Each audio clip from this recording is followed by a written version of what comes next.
마태복음 8장 1절에서 4절의 말씀을 통해서 무너진 인생을 회복하려면이라는 제목으로 주의 말씀을 잠시 전하겠습니다.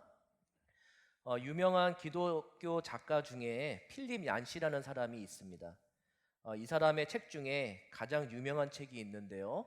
이 책의 제목은 놀라운 하나님의 은혜라는 책입니다.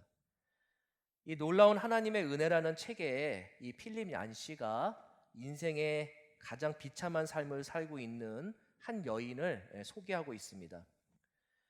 이 여인은 어떤 사람이냐면은 시카고의 길바닥에서 살아가는 노숙자 여인인데, 그 여인에게는 이제 어린 딸 한 명이 있었습니다. 이 여인은 살 길이 막막하고 녹록치 않아서 자신의 몸을 파는 율락으로 이 어린 딸을 키우고 있었는데요. 근데 그만 이 여인이 몹쓸병에 걸려서 율락을 못하게 됐습니다. 이 여인은 어쩔 수 없이 삶을 유지하기 위해서 자신의 어린 딸을 율락행위를 시키면서 하루하루를 살아내는 비참한 인생을 살아가고 있는 것을 그 책에 맨 처음에 이야기를 하고 있습니다. 죽는 것보다 살아내는 것이 더 힘든 인생, 이것이 밑바닥 인생이고 오늘 설교의 제목처럼 무너진 인생이라고 할 수 있습니다.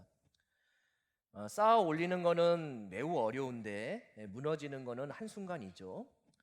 어느 누구도 내 인생이 무너질 것이라고 생각하지 않고 또 그러는 것도 바라지도 않습니다. 그러나 지금 예배당에 모여서 예배드리는 우리들 중에는 지금 인생이 바닥에 내동댕이 쳐져서 눈물을 흘리시고 계신 분도 있을 거고요. 어떤 분은 인생이 바닥을 치고 점점 회복되는 분도 있을지 모릅니다. 아니면은 과거에 죽고 싶었던 경험을 회자하면서 추억으로 간직하고 계신 분도 있을지도 모릅니다. 그러나 분명한 거는 한번 인생이 망가지면은 좀처럼 회복되지 않는다는 거죠. 치아 하나가 빠지면은 이 전체가 흔들리는 것처럼 인생 전체가 도미노처럼 무너지는 경우가 참 많습니다. 가정도 무너지고 또 밥벌이도 쉽지 않고요. 친구 관계 무너지고 건강 무너지는 일들이 많습니다. 성경에는 무너진 인생들이 수없이 등장하는데요. 그 성경 전체를 볼 것도 없이 오늘 우리가 함께 읽은 마태복음만 봐도 밑바닥 인생들이 참 많이 나옵니다. 가난한 자, 중풍병자, 눈먼 자, 걷지 못하는 자 등등, 이들 모두는 참 비참한 인생을 살고 있었습니다. 그러나 이들은 모두 공통점이 있었는데 예수님을 만나서 인생이 회복되는 일이 있습니다. 그리고 오늘 말씀을 보면은 나병 환자도 예수님을 만나 인생이 회복됩니다. 그런 어떤 비참한 인생의 삶 가운데에 이 사람도 한 명이 될 수 있는 거죠. 그리고 마태복음 8장에서 9절을 보면은 10가지의 기적이 나오는데 예수님이 자신의 백성들을 어떻게 돌보느냐가 잘 기록되어 있습니다. 그리고 오늘 읽은 8장 1절에서 4절은 기적 이야기 가운데에 가장 짧은 이야기로 되어 있습니다. 그러나 하나님은 오늘 우리가 읽은 이 나병 환자의 회복 사건에 특별히 주목하기를 원하시고 이 말씀을 꼭 기억하길 원합니다. 왜냐하면은 주님의 마음이 여기에 담겨 있기 때문이죠. 우리 8장 2절 한번 같이 한번 읽어보겠습니다. 8장 2절입니다. 자, 시작. 한 나병 환자가 나와 절하며 이르되 주여 원하시면 저를 깨끗하게 하실 수 있나이다 하거늘. 아멘. 우리 한글 성경에는 한 나병 환자가 나와서 절하며 이르되 이렇게 기록되어 있지만 원어 성경에는 이렇게 기록되어 있습니다. 그러니까 한글 성경 말고 원어에는 보라 한 나병 환자가 나와서 절하며 이르되 이렇게 되어 있습니다. 감탄사나 아니면 주목하는 말이 있는데 보라라는 단어가 먼저 있고 그 다음에 한 나병 환자가 나와서라는 말로 기록되어 있습니다. 그래서 영어 성경 같은 거 보면은 뭐 behold나 look 이런 단어가 이제 있게 되는 거죠. 하나님은 마태를 통해서 이 나병 환자에게 우리에게 주시는 사건이 있는데 이런 겁니다. 다른 사건은 잘 너희들이 기억하지 못할 수도 있는데 이 사건은 꼭 주목해서 봐라. 이 사건은 정말 너희 인생에 중요한 전환점이 될 수 있는 귀한 교훈이 담겨 있는 사건이다라는 것을 얘기하고 있습니다. 그리고 이 사건을 꼭 주목하라고 하는 거죠. 과연 왜 예수님이 이 나병 환자를 주목하게 만드시는가? 우리 인생이 무너질 수 있기 때문입니다. 그리고 무너지고 있을 수 있기 때문이죠. 예수님은 이 나병 환자를 통해서 너희들의 인생이 무너지면은, 아니면 너희 자녀의 인생이 무너지면, 아니면 당신들의 인생이 무너져 버렸다면은 어떻게 할 것인가에 대한 귀한 가르침을 주고 있습니다. 첫 번째는 뭐냐면은 우리의 인생이 무너질 때 반드시 해야 될 것은 주님의 음성을 들어야 합니다. 성경에서 가장 밑바닥 인생을 사는 사람은 나병 환자라고 저는 생각을 합니다. 그 이유가 뭐냐면은 귀신 들린 자나 아픈 자, 가난한 자들은 그래도 가족이나 친구가 옆에 늘 있어서 힘을 줍니다. 그러나 이 나병 환자는 가족과 친구로부터 분리돼서 살아가야 되는 비참한 인생을 살아가는 거죠. 그리고 이 나병 환자는 다른 병하고 다르게 자신의 신체의 일부분이 점점 사라지는 것을 보면서 살아가는 존재입니다. 그러니까 어느 날 눈을 뜨고 나면은 손가락 하나가 없어지고, 어느 날 눈을 뜨면은 코가 뭉그러지고, 이런 자신의 신체가 하나씩 사라지는 걸 보면서 과연 내 몸이 회복될 수 있을까라고 하는 그런 말 한마디를 할 수 없는 것이 이 나병이라는 겁니다.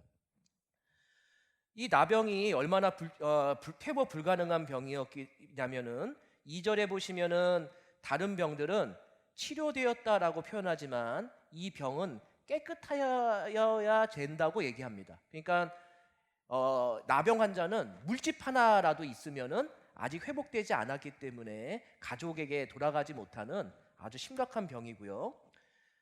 사람이 만지면은 전염된다고 생각해서 가정이나 마을에서 멀리 떨어져서 살아야 됩니다. 그리고 자기가 혼자 있을 때 어느 누가 이렇게 오는 소리가 들리면은, 인기척 소리가 들리면은 부정하다 부정하다 이렇게 외치면서 자기 옆에 못 오게 해야 됩니다. 그 이유가 뭐냐면은 나병 환자에게 손을 대면은 자신도 죄를 저지르는 부정한 사람이 되기 때문이죠. 정말로 살아있지만 송장 같은 삶을 살고 있고요. 어쩌면은 사람들이 나병 환자를 보면은 재수 없다고 돌을 던져서 죽이는 경우도 가끔 있었을 것입니다. 그렇게 나병 환자는 나병 환자들끼리 같이 몰려다니는 삶을 살았던 거죠. 오늘 우리가 8장 1절에서 4절에 나병 환자 한 명이 나오는데, 이 사람은 처음부터 과연 인생을 포기했을까? 저는 그렇지 않다고 생각을 합니다. 왜냐하면은 이 나병 환자도 자신의 병이 낫기 위해서 아마 자신이 모아놓은 모든 돈을 쏟아 부었을 것입니다. 그리고 아마 상당한 빚도 졌을 것입니다. 나병만 날 수 있다면은 빚이야 두말할 것도 없는 거죠. 그리고 이 사람은 나병이 날 수 있다는 갖가지 풍문과 소문을 듣고 그 일들을 해봤을 것입니다. 그러나 인생이 회복되지 않는 것을 점점 느낀 거죠. 그런데요, 이 나병 환자에게 놀라운 소문 하나가 들립니다. 그 소문이 뭐냐면은 예수에 관한 이야기입니다. 우리 마태복음 4장 23절에서 25절 한번 보겠습니다. 마태복음 4장 23절에서 25절입니다. 제가 한번 읽습니다. 예수께서 온 갈릴리에 두루 다니사 그들의 회당에서 가르치시며 천국 복음을 전파하시며 백성 중에 모든 병과 모든 약한 것을 고치시니 그의 소문이 온 수리아에 퍼진지라. 사람들이 모든 앓는 자 곧 각종 병에 걸려서 고통당하는 자, 귀신 들린 자, 간질하는 자, 중풍병자들을 데려오니 그들을 고치시더라. 갈릴리와 데가볼리와 예루살렘과 유대와 요단강 건너편에서 수많은 무리가 따르니라. 이 나병 환자의 귀에 누가 들리냐면은 예수님에 관한 이야기. 어쩌면은 자신의 인생을 회복할 수 있는 유일한 분, 예수님에 관한 이야기가 귀에 들리기 시작합니다. 수많은 사람들, 병자뿐만 아니라 수많은 사람들이 예수님을 쫓아다니는데 그 중에 한 명이 누가 있을 가능성이 있을까요? 여러분, 오늘 8장에 나오는 나병 환자가 이 환자들 중에, 예수님을 쫓는 사람들 중에 한 명일 수 있습니다. 단 하나의 조건이 있는 거죠. 나병 환자는 정상인과 가까이 할 수 없기 때문에 정상인들의 눈에 보이지 않는 저 멀리서 주님을 쫓아다녔을 가능성이 많습니다. 그리고 주님은 5장부터 7장까지 보시면은 제자들과 사람들, 그리고 병든 자들 앞에서 그 아름다운 산상설교를 하십니다. 이 산상설교를 수많은 사람에게 했는데 이 산상설교를 들은 사람 중에 누가 있을 수 있을까요? 지금 나병 환자 한 명이 이 설교를 들었을 가능성이 있습니다. 단 하나의 조건이 있는 거죠. 어떤 조건일까요? 사람들이 나를 볼 수 없는 곳에서 이 산상설교를 들었을 가능성이 너무 많습니다. 당시 이 산상설교 했던 장소는 이렇게 산에서 했지만 이렇게 약간 이렇게 동산 같은 데서 설교를 했거든요. 그러니까 약간 높은 동산에서 설교를 하고 밑에서 사람들이 다 그 설교를 듣고 있었던 거죠. 나병 환자는 자신의 몸이 사람들에게 보이면은 돌멩이를 맞을 수도 있기 때문에 저 멀리서 주의 말씀을 들었을 거예요. 그런데 다른 사람보다 더 귀 기울여서 들었을 것입니다. 왜냐하면 숨어서 듣고 멀리서 듣기 때문에 주님의 설교를 하나라도 놓치면 안 되니까 정말로 진지한 마음으로 하나라도 놓치지 않으려고 들었을 것입니다. 그런데 이 산상설교가 끝났는데 반응이 별로 좋지 않습니다. 자, 마태복음 7장 28절입니다. 우리 같이 한번 읽겠습니다. 7장 28절입니다. 자, 시작. 예수께서 이 말씀을 마치심에 무리들이 그의 가르치심에 놀라니, 수많은 사람들, 병든 자들이 주님의 가장 아름다운 설교인, 완벽한 설교인 산상설교를 들었는데, 문제는 어느 누구도 주님 앞에 이 설교를 들은 다음에 병을 낫게 해달라고 나오는 사람 한 명이 없고요, 어느 누구도 이 설교를 듣고 내가 죄인입니다라고 고백하면서 회심하는 사람이 단 한 명도 없었습니다. 그런데 한 사람은 달랐습니다. 그 한 사람은 정말 이 설교를 간절히 들었고, 이 설교를 들으면서 성령께서 그의 마음에 역사하사 방망이로 머리를 맞는 엄청난 충격을 받았을 가능성이 있습니다. 그리고 그 설교 구절이 어디일 가능성이 있냐면은 마태복음 7장 24절에서 25절입니다. 자, 마태복음 7장 24절에서 25절 우리 같이 한번 읽습니다. 자, 시작. 그러므로 누구든지 나의 이 말을 듣고 행하는 자는 그 집을 반석 위에 지은 지혜로운 사람 같으리니, 비가 내리고 창수가 나고 바람이 불어 그 집에 부딪히되 무너지지 아니하나니 이는 주추를 반석 위에 놓은 까닭이요.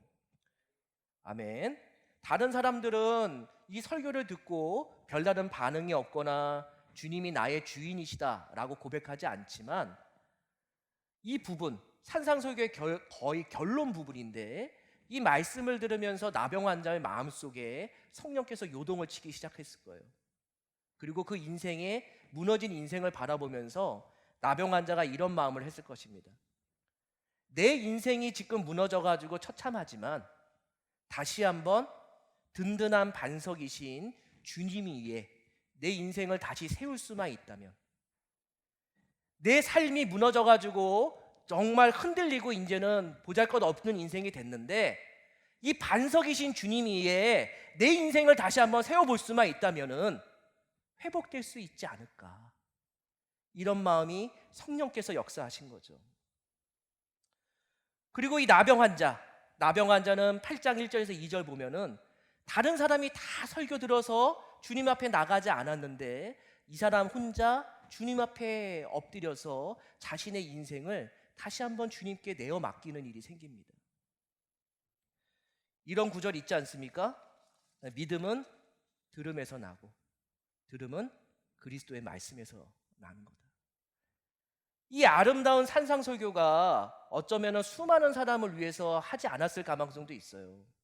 왜냐하면 이 설교는 오로지 누구만 반응을 했어요?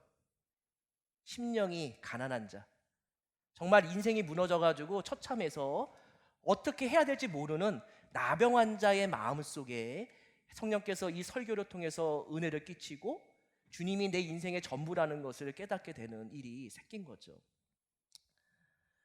이 나병 환자는 주님의 음성을 들은 후에 다시 한번 인생을 살아보고 이 인생을 다시 한번 주님께 의탁드리기로 결정하는 순간이 됩니다. 우리의 힘든 인생이 어디서부터 주님의 해결하는 열쇠를 주시냐면은 이 시간, 주님의 말씀을 듣는 시간, 이 별것 아니는 30분의 이 설교 시간에 주님께서 우리 인생의 방향을 제시한다는 거죠. 최근에 한 달 전에 우리는 안타까운 사건 두 개를 이제 경험했죠. 하나는 뭐냐면은 이태원 참사 사건이고, 다른 하나는 봉화에 있는 탄광이 무너지는 사건이었습니다. 둘 다 참사인데 한 사건은 슬펐고요, 한 사건은 우리에게 기쁨을 줬습니다. 많은 사람들이 뭐 잘잘못을 따지고 막 그러는데 저는 잘잘못을 따지기 전에 이런 생각을 해봤습니다. 두 사건의 공통점과 차이점은 뭘까? 한 사건은 많은 사람이 죽었고 한 사건은 2명이 살아났고, 이 이유가 뭘까라는 고민을 많이 해봤습니다. 그리고 한 가지 결론을 얻었는데 뭐냐면은 작은 소리 하나라도 귀 기울여 들렸다면은 많은 사람을 살리지 않았을까라는 생각을 해봤습니다. 우리가 알다시피 이태원 참사 사건은 어쩌면 인재죠, 맞죠? 많은 사람들이 그거를 돌보지 못한 문제가 있었습니다. 그러나 그 가운데에 경찰 몇 명이 있었습니다. 경찰 몇 명이 그 수많은 사람한테 뭐라고 외쳤냐면은 여기 위험합니다. 여기서 벗어나야 됩니다. 여러분 여기서 신속하게 빠져나가야 됩니다. 이렇게 몇 명이 외쳤다는 거예요. 근데 그 경찰 몇 명의 소리에 귀를 기울이고 들은 사람이 있다면은 그래도 지금보다 더 한 사람이라도 살릴 수가 있지 않았을까라는 생각을 해봤다는 거죠.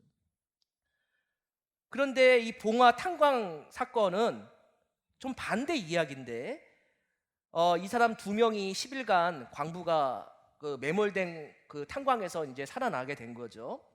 그리고 10일 동안 이 사람들이 그 커피 믹스로 계속 하루하루를 이제 버텨냈습니다. 그리고 등을 붙인 다음에 서로 응원했다는 거죠. 살 수 있다, 살 수 있다.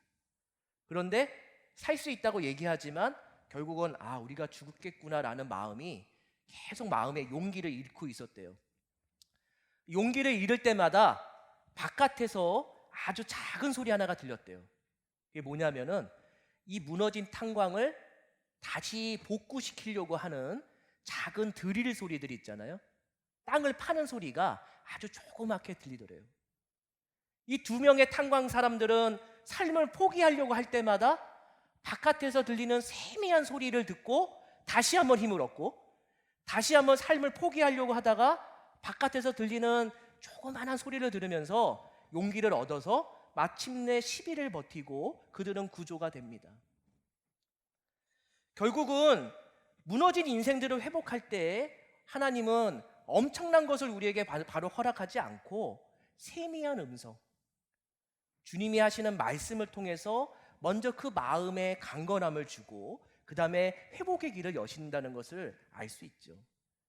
엘리야에게도 세미한 음성이 들려서 그를 회복시키시고요, 두려움에 떠는 모든 믿음의 조상들에게도 지진이나 큰 기적 이전에 주님께서 음성을 듣고 그들에게 먼저 위로를 하신 일이 많다는 겁니다. 지금 나병 환자도 마찬가지입니다. 나병 환자도 무너진 인생 속에서 어찌할 바를 몰랐는데 그에게 인생의 나침판이 다시 한번 주어진 거죠. 하나님의 말씀. 그 말씀을 듣고 다시 한번 내 인생을 어떻게 해야 될지에 대해서 고민하고 다시 한번 인생을 주님 앞에 내어놓기를 결정합니다. 우리 이런 구절 있잖아요. 내가 복음을 부끄러워하지 아니하노니 이 복음은 모든 믿는 자에게 주시는 하나님의 뭐가 된다고요? 능력이 됩니다. 우리가 듣는 이 말씀이 결국 우리에게 무엇으로 오냐면은 이 마음에 두렵고 떨리는 이 마음 속에 능력으로 오셔서 담대함을 허락하신다는 거죠. 지금 나병 환자는 사람들 앞에 뛰면은 손가락질 받을 뿐만 아니라 죽을 수도 있는 그런 사람이었어요. 근데 그가 용기를 내고 주님 앞에 나갈 수 있었던 거는 그 말씀을 듣고 하나님의 능력이 그의 마음속에 임한 거죠. 그 마음속에 담대함이 생기기 때문에 내가 지금 죽을지라도 내 인생을 다시 한번 주님께 맡기고 주님이라는 반석 위에 세우지 않으면은 나 여기서 이제 끝나는구나 라는 마음속에서 담대함으로 그런 행동을 했습니다. 오늘 예배드리는 우리에게, 그리고 제가 지금 말씀하는 이 설교 가운데에 하나님의 능력으로 우리의 마음속에 임하길 원합니다. 단 한 가지 조건이 있는 거죠. 내가 나병 환자처럼 국률한 마음이 있는가? 내가 나병 환자처럼 내 인생뿐만 아니라 우리의 가정, 나의 자녀, 이 모든 사람들, 아니면 나의 직장, 이 모든 것을 다시 주님이라는 반석 위에 세우기로 다시 한번 결단하는가? 그 마음속에 결단이 있다면은 오늘 나병 환자와 같은 역사가 우리의 삶에 있을 거라고 저는 믿습니다. 그런데 우리는 반대로 살아간다는 거죠. 우리 삶에 조금의 고난이나 어려움이 오면은요, 주님의 말씀을 붙잡고 살려고 노력해야 되는데 우리에게 어려움이나 고난이 오면은 반대로 살아갑니다. 제일 먼저 무엇을 끊는지 아세요? 교회에 오는 것을 끊어요. 주님의 말씀을 듣는 걸 끊는다고요. 그 이유가 사람이 나를 어떻게 볼까 하는 창피함 때문에 교회에 오는 걸 끊습니다. 그리고 목사의 신방을 받지 않습니다. 점점 우리 인생이 무너질 때에 주의 말씀을 듣는 것을 끊는 순간 점점 우리는 어떤 인생으로 갈 수 있냐면은 무너진 인생이 더 비참한 인생이 될 수 있다는 거죠. 우리의 인생이 무너지고 있을 때 이 나병 환자를 생각해야 됩니다. 그리고 무너진 인생을 회복하는 첫 단추가 주의 말씀을 듣는 것이라는 것을 꼭 기억하길 바랍니다. 두 번째로 우리의 인생이 무너지거나 무너지고 있다면은 그 무너진 인생을 주님 앞에 전적으로 다 맡겨드려야 됩니다. 호프만이라는 목사가 있었는데요. 이 목사님은 주로 가난한 성도하고 함께 아마 목회하는 분이었던 것 같아요. 근데 이분이 정말로 찢어지게 가난한 성도에게 신방을 가야 될 일이 생겼는데, 왜냐하면 이 성도가 더 이상 감당할 수 없는 엄청난 고난이 찾아왔기 때문입니다. 이 찢어지게 가난한 성도가 호프만 목사님에게 뭐라고 얘기하냐면은, 목사님, 다 이제 어떻게 해야 됩니까? 이제 그만 살아야 될 것 같습니다. 이 모든 근심 내가 해결할 수가 없습니다. 이렇게 얘기를 했답니다. 그때 호프만 목사님이 한참 동안 이 성도의 하소연을 들은 다음에 간절한 마음으로 손을 잡고 주님이 일하시기를 기도했습니다. 기도가 끝나자 이 성도는 다시 웃는 얼굴로 이렇게 얘기했어요. 그래요, 맞습니다, 목사님. 내 이 무거운 짐을 나 혼자 지는 것이 아니라 주님께 맡겨야 되는데 나 혼자 지려고 했습니다. 이제는 내가 주님께 이 무거운 짐을 맡기려고 합니다. 이렇게 대답을 했답니다. 신방이 끝난 후에 호프만 목사님은 잠을 자기 전에 이 신방 사건을 가만히 생각하면서 있다가 갑자기 하나의 영감이 떠올랐대요. 그리고 노래 하나를 만듭니다. 이 노래가 뭐냐면은 찬송가 337장입니다. 내 모든 시험, 무거운 짐을 주 예수 앞에 아뢰이며 근심에 쌓인 날 돌아보사 내 근심 모두, 그 다음 뭐죠? 맡으시네. 무거운 짐을 나 홀로 지고 견디다 못해 쓰러질 때 불쌍히 여겨 구원해 줄 이 은혜의 주님 오직 예수. 아무 희망 없는 이 가난한 자에게 위로가 있었던 거죠. 그 위로가 뭐냐면은 오직 예수님 한 분뿐이라는 사실. 그리고 아무 희망 없는 나병 환자에게도 유일한 희망이 있었던 거죠. 그분이 오직 예수뿐이셨죠. 이 나병 환자는 자신의 무너진 인생을 주님께 맡깁니다. 우리 8장 2절에서 3절 한번 읽어보겠습니다. 8장 2절 3절 같이 읽습니다. 시작. 한 나병 환자가 나와 절하며 이르되 주여 원하시면 저를 깨끗하게 하실 수 있나이다. 예수께서 손을 내밀어 그에게 대시며 이르시되 내가 원하노니 깨끗함을 받으라 하시니 즉시 그의 나병이 깨끗하여 진지라. 한 나병 환자가 주의 말씀을 듣고 마음에 용기가 나서 이제 주님 앞에 무릎을 꿇습니다. 그러면서 예수님을 뭐라고 얘기하냐면은 주님, 내 인생의 주인이신 주님이요, 이렇게 얘기하고 이렇게 얘기하죠. 만일 주님이 원하시면은 저를 깨끗하게 할 수 있습니다. 근데 이게 해석이 약간 잘못된 해석이에요. 주님이 원하시면은 깨끗하게 할 수도 있고 하지 않을 수도 있고, 이렇게 우리는 쓰여 있는데 더 좋은 해석은 이겁니다. 주님이 원하시기 때문에 나의 나병을 깨끗하게 하실 것입니다 라는 것이 더 좋은 해석이에요. 지금 이 나병 환자는 인생의 주인이, 나의 인생이 비록 무너졌을지라도 이 무너진 인생의 주인이 내가 아닌 것을 깨달았어요.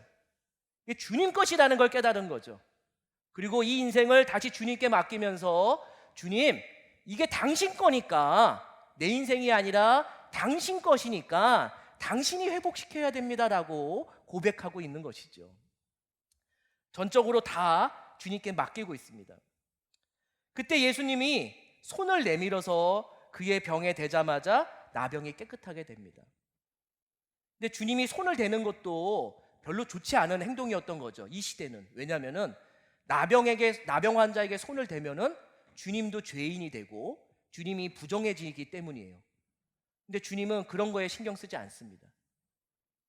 우리가 믿는 예수님은 내가 조금 더러워지고 내가 조금 불편하게 될지라도 내 백성을 살릴 수 있다면은, 내 백성의 인생을 다시 회복시킬 수 있다면은 그쯤이야 아무것도 아닌 거죠.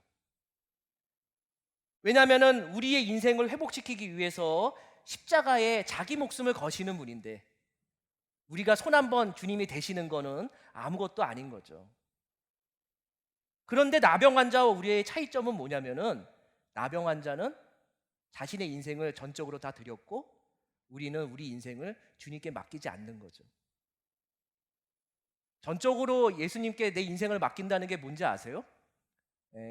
제가 이제 아이를 키우는데 아이가 넷이에요. 다른 교회 가면 이렇게 많이 놀래주시는데 용감한 목사라고 이렇게 박수를 막 쳐주고 그럽니다.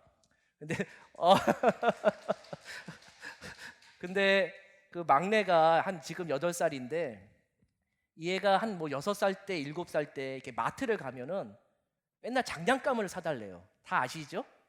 장난감 뭘 사달라면은 레고 같은 거, 이렇게 조립식을 사달라고 그래요. 근데 이 아이가 한 5살쯤 6살쯤 되는데 자기가 만들 수 있는 거를 사야 되는데 자기가 자기 자신을 너무 높게 평가하는 거죠. 그래서 막 12살, 13살짜리 장난감을 사와가지고 이거 만들 수 있다고 얘기합니다. 집에 와서는 만들어요. 만들다가 꼭 하는 행동이 있어요. 잘 안 되잖아요, 만드는 게. 그러면은 그 만들던 장난감을 누구에게 가지고 올까요? 제게 가지고 옵니다. 제게. 그러면은 저도 쉬어야 되지만 어쩔 수 없이 내 자식이니까 그 장난감을 조금 만들어줘요. 그러면 차라리 저한테 맡기면 되잖아요. 저한테 맡기면 어떨까요? 20분 안에 깔끔하게 만들어서 내 아이한테 줄 텐데 한 2, 3분 이렇게 만들고 있으면은 이 아이가 다시 그걸 뺏어가요. 내 거라는 거죠. 내가 해볼 수 있다는 거예요. 그리고 한 5분 있다가 또 어떻게 해야 될까요? 다시 가지고 옵니다. 또 만들어 달래요. 또 만들어 주다가 보면은 또 뺏어가요. 한 밤 10시까지 이런 행동을 합니다. 그러다가 이 아이가 자기도 자야 되니까 나머지 장난감을 저한테 딱 던져놓고 아빠가 만들어줄 거를 믿어요. 그리고 자요. 저는 잠을 못 자고 어떻게 하냐면은 그걸 다 만들어가지고 제 아이의 머리맡에 놓고 잡니다. 왜냐하면은 제 아이가 기뻐야 되기 때문이죠. 근데 우리 인생이 이래요. 주님께 내가 조금 맡겨놨다가 뭔가 회복되는 기미가 보이면은 어떻게 할까요? 아이, 주님 이제 됐습니다. 제가 한번 해보겠습니다. 쓱 가져와서 조금 더 해보다가 또 안 돼요. 그러면 어떻게 하세요? 아, 주님, 다시 주님께 맡깁니다. 이러다가 조금 회복되는 것 같으면은 다시 또 가져오죠. 우리는 우리 인생에 나병 환자처럼 인생 전체를 주님께 맡겨본 적이 없어요. 그러니까 주님께 인생 전체를 맡겨본 적이 없으니까 인생 가운데 역사하지 않으시는 거죠. 맡긴다는 거는 그 사람의 모든 것을 믿어야 합니다. 그 사람의 모든 것을 믿어야지만 내가 가지고 있는 모든 것을 맡길 수 있거든요. 그리고요, 이 나병 환자 정말 뻔뻔합니다. 어쩌면 성경 가운데에 가장 뻔뻔한 사람들 중에 한 명이에요. 베드로보다 더 뻔뻔할 수 있어요. 베드로는 3번 부인했지만 이 사람은 어떤 뻔뻔함이 있냐면은 예수님을 언제 봤다고요. 기껏해야 며칠 쫓아다녔을 수도 있고 기껏해야 주님의 설교를 1-2시간 들었을 가망성도 있어요. 그런데 한 일주일도 안 되는 만남, 1-2번 들은 설교, 그걸 가지고 이 나병 환자는 자신의 인생을 주님께 뻔뻔하게 매어 맡깁니다. 그리고 이거는 내가 망하면은 당신이 손해보는 거니까 내 인생 당신이 책임지십시오라고 뻔뻔하게 자기 인생을 내어 맡기는 거죠. 그런데요, 이 뻔뻔한 것도 신앙인 거를 깨달았습니다. 제가 최근에요. 그게 제 큰딸 때문인데, 부끄러우면서도 제 딸은 자랑스러운 딸이지만, 제 큰딸이 고등학생인데 이제 음악을 해요. 음악을 하는데 다른 아이들과 조금 약간 다른 4차원적인 생각을 하면서 살아갑니다. 돈가스 하나를 먹어도 집 앞에서 그냥 7,000원짜리 하나 먹으면 되는데 이 아이, 제가 집이 용인인데 꼭 강남까지 나가서 7,000원짜리 돈가스를 먹고 와야지 되는 아이예요. 그래서 돈가스를 먹으려고 2시간을 완복해서 돈가스를 먹는 아이입니다. 다른 거는 말씀드리기가 참 힘들고 이 아이는 방학을 기다리고 있습니다. 겨울방학을. 왜 겨울방학을 기다리고 있을까요? 머리를 이렇게 무지개색으로 염색하고 싶은 게 그 아이의 꿈이에요. 예, 파란색, 빨간색 이렇게. 예. 그래서 때로는 제가 그 아이한테 이런 농담도 합니다. 야, 누가 네 아빠 직업 물어보면은 목사라고 그러지 마. 그냥 교수라고 그래. 왜냐하면은 이게 어떻게 보면 내 아이를 잘 이렇게 어떻게 보면은 돌보지 못하는 것 같은 그런 어떤 부끄러움도 있고요. 그러나 교회는 잘 나갑니다. 예. 근데 하루는 이 아이하고 심하게 싸웠어요. 막 싸우고 막 이러다가 막 화가 막 나 있는데 싸우고 한 5분 후에 갑자기 이 아이가 찾아오더니 저한테 아빠 용돈 좀 줘 이러는 거예요. 용돈 주고 싶을까요? 정말 화가 나더라고요. 그래서 육두문자는 아니지만 에이 망할 것 이렇게 에이 막 이러면서 막 망할 것 이렇게 얘기하면서 막 싸웠어요. 뭐 그런 거 있잖아요. 모든 의논은 엄마하고 하고 용돈은 아빠한테 달라고. 전형적인 저의 집의 모습이거든요. 너무 화가 나가지고 그 아이한테 이렇게 얘기했어요. 내가 너한테 용돈을 줘야 되는 이유를 한 문장으로 이야기해봐라. 저도 못됐죠. 그냥 주면 되는데 한 문장으로 얘기해봐라. 그랬더니 이 아이가 이렇게 얘기를 해요. 명쾌하게. 아빠니까 나한테 용돈을 줘야 돼. 이렇게 얘기하는 거예요. 정말 뻔뻔하더라고요. 근데요, 하루를 자기 전에 이런 생각을 해봤습니다. 이게 뻔뻔한 게 엄청난 신뢰구나. 엄마한테는 달라고 해도 안 줄 거니까 아빠한테 달라고 하는구나. 나 하나 믿는 건 이게 있구나. 용돈을 달라고 하면 언제든지 지갑을 여는구나. 이 신뢰 속에서 아빠라는 말이 하나 나왔더라고요. 그러면서 이 나병 환자를 봤어요. 나병 환자가 뻔뻔하게 자기 인생을 주님께 맡기고 자기 인생을 고쳐달라고 얘기하는 이유 딱 한 가지였던 거죠. 주님이기 때문에. 거기에 무슨 이유가 있어요? 나병 환자는 지금 내 인생이 내 게 아니라 주님이 것이라는 걸 믿기 때문에, 주님이기 때문에 내 인생을 고칠 수 있다고 생각한 거죠. 어쩌면 뻔뻔한 것이 아니라 더 절대적인 신뢰를 보이는 게 이 나병 환자의 모습인 것 같아요. 너희 염려를 다 주께 맡기라. 이는 그가 너를 돌보심이라. 우리 인생 가운데 염려가 너무 많고 힘든데, 나병 환자와 우리의 가장 큰 차이점은 뭐냐면은, 나병 환자는 그 염려하는 인생을 주님께 맡긴 거고, 우리는 염려를 끌어안고 사는 거고요. 무너지고 있거나 고난이 있는 거 있잖아요. 이런 어떤 어려움이나 고난은 내가 손에 쥐고 있거나 묵상하는 게 아닙니다. 왜냐하면 예수님이 이렇게 얘기했잖아요. 수고하고 무거운 짐진 자들아 다 내게로 오라. 내가 너희를 쉬게 하리라.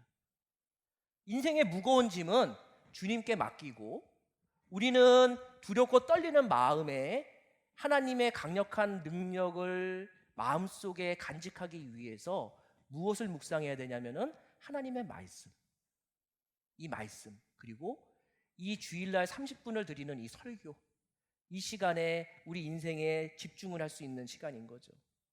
그러면은 내가 몸부림쳐서 해결하려고 하는 그 문제들이 주님이 함께 하심으로 해결될 것이라고 믿습니다.